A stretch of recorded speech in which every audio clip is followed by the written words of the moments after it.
But you don't find those same followers going out and becoming involved in the Negro struggle in any way whatsoever. From a cult that pulled in one of the biggest NBA stars to an insane religious turf war resulting in a massacre, this is part 2 of the top 10 black cults. Number 4, Elijah Muhammad and the Nation of Islam. When people think about Elijah Muhammad, they often picture the iconic black nationalist who mentored Malcolm X and Muhammad Ali. A religious visionary, a separatist leader, a man who shaped the Nation of Islam into one of the most influential black organizations in American history. But beneath that powerful image was something far darker, an empire with a shadowy underbelly, plagued by internal betrayal, predatory behavior, backroom alliances with white supremacists, and even violent criminal activity rooted in their most famous mosque, Mosque Number 12 in Philadelphia. This is the story they never wanted you to hear, the truth about Elijah Muhammad's legacy and the criminal web that formed under the Nation of Islam's towering image of black self-determination. Born Elijah Robert Poole in 1897, he came from humble beginnings in Georgia. After settling in Detroit, he encountered the mysterious Wallace Fard Muhammad, who claimed to be the Mahdi, or Redeemer of Islam. Fard taught that black Americans were descendants of a superior original race and that white people were devils created through genetic manipulation. Poole converted to this faith and was renamed Elijah Muhammad. From there, Elijah built a religious empire. Under his leadership, the Nation of Islam, NOI, grew exponentially. It became a black empire, owning businesses in 47 cities across America. At its peak in the 1970s, the NOI had a net worth of $75 million. But as the money grew, so did the secrets. Mosque Number 12 in Philadelphia became the nation's most notorious branch, known for its association with violence, corruption, drug activity, and uncompromising loyalty to Elijah. In the early 1970s, tensions exploded between NOI loyalists and opposers. One of the loudest voices of opposition was Hamas Abdul Khalis. He had been the NOI's national secretary, but was pushed out after criticizing Elijah's teachings and personal conduct. When Khalis went public with the damning letters accusing Elijah Muhammad of deceiving his followers and dooming them to hell, he mailed the letters to leaders at all 50 mosques, including Mosque Number 12. On January 17, 1973, 7 men affiliated with Mosque Number 12 drove from Philadelphia to Washington, D.C.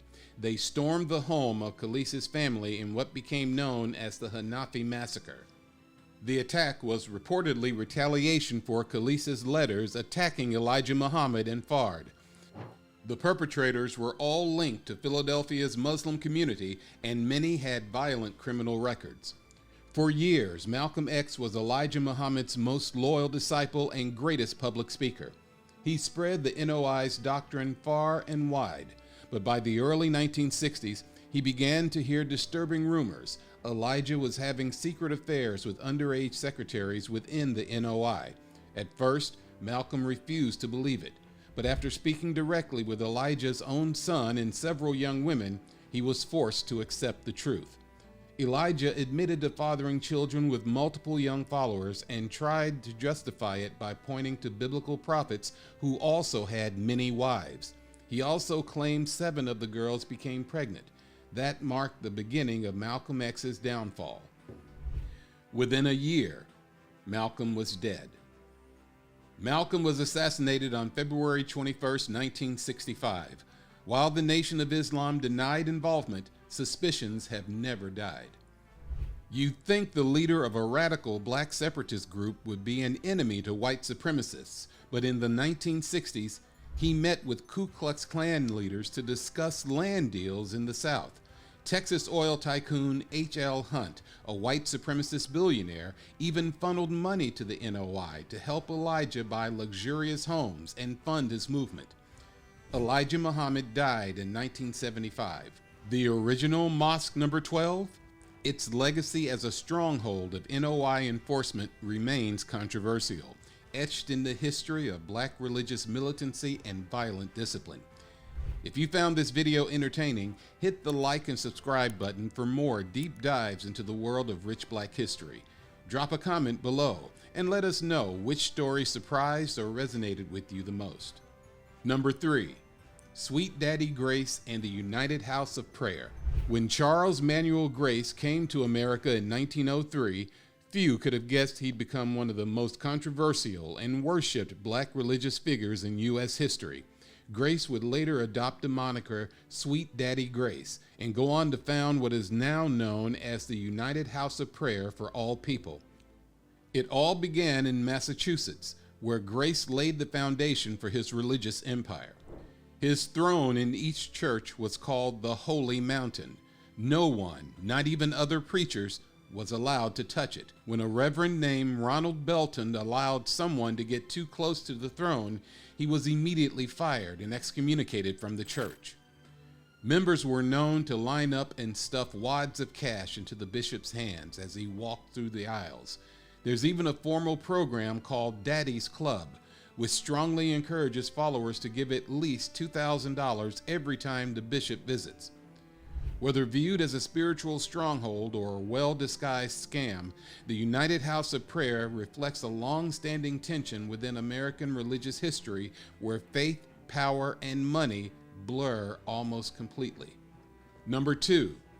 Hamas Abdul Khalis and the Hanafi Muslims.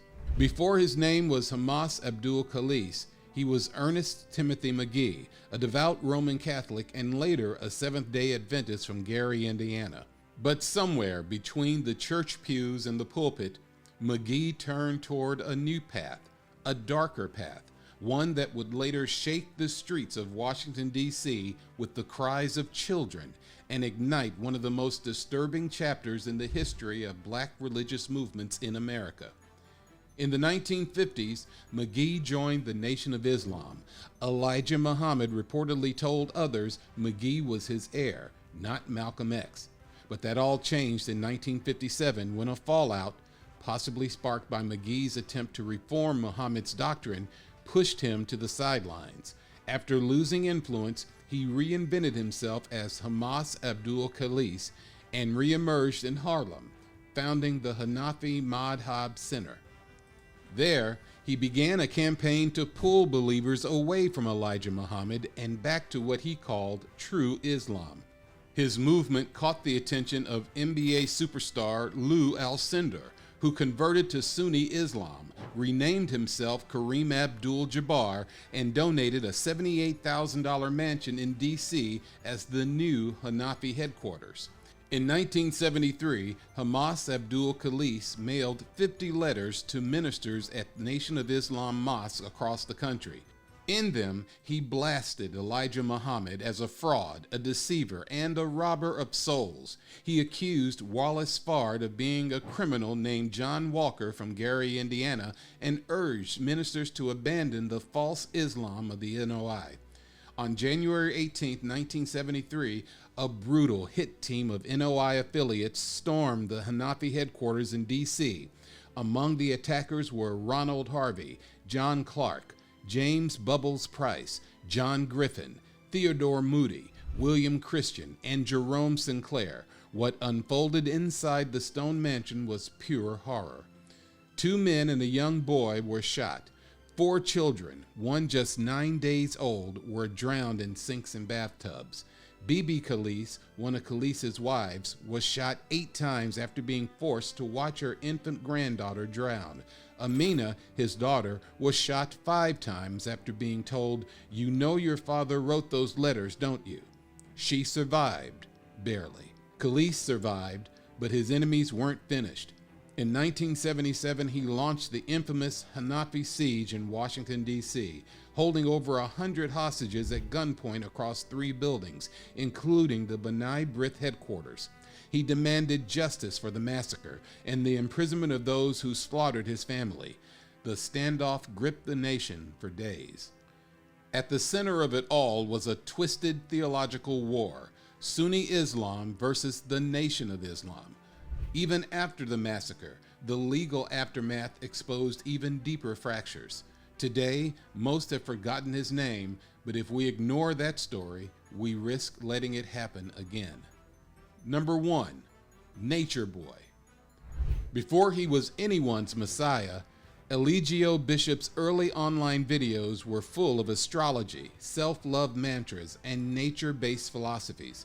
They drew in young, vulnerable followers who were eager to escape what they saw as the lies of Babylon, aka modern society. At first, it was called melanation. Bishop claimed the melanin in black skin connected them more deeply to the universe. But this wasn't free. Members were expected to cut off family ties, surrender their money, and follow Bishop's rules without question. Soon, the name changed to Carbonation.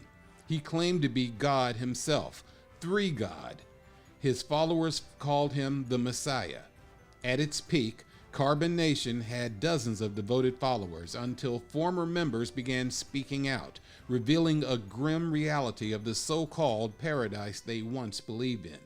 One ex-member, Velvet, who was once considered Nature Boy's main wife, revealed she had been forced into marriage. She handed over her ID, bank cards, and even a $3,000 college fund. She had a child with Bishop, but fled the cult after realizing she didn't want her daughter to grow up in the psychotic environment. In April 2022, police raided a rented home in Decatur, Georgia, arresting Bishop on multiple counts, including SA, false imprisonment, and broadcasting explicit revenge material. As of now, Eligio Bishop remains behind bars serving his life imprisonment.